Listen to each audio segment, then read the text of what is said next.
में यहोवा को धन्य कहा करूँगा। उसकी स्तुति निरंतर मेरे मुख से होती रहेगी। मैं यहोवा पर घमंड करूँगा। तुम लोग ये सुनकर आनंदित होंगे। तेरे साथ यहोवा की बड़ाई करो और आओ हम मिलकर उसके नाम की स्तुति करें। मैं यहोवा के पास गया। तब उसने मेरी सुन ली और मुझे भूली रीति से निर्भर किया।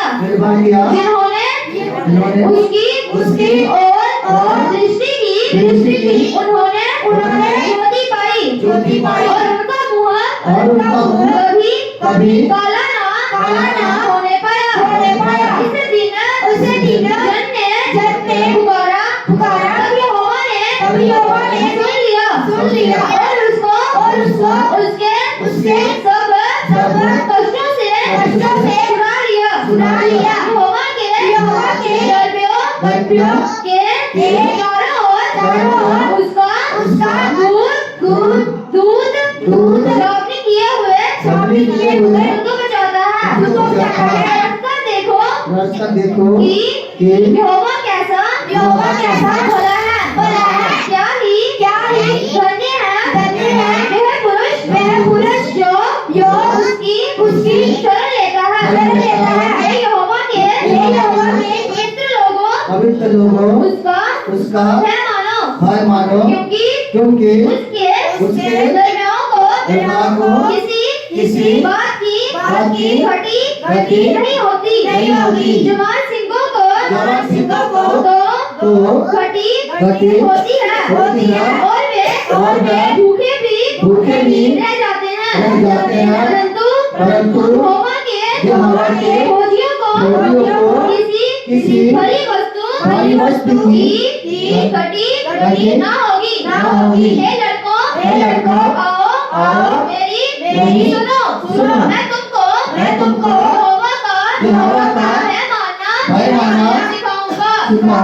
वे कौन मनुष्य है जो जीवन की इच्छा रखता और दीर्घायु चाहता है ताकि भलाई देखे अपनी जीभ को बुराई से रोक रखे और अपने मुंह की चौकसी करे उससे जल की बात ना निकले। बुराई को छोड़ और भलाई कर।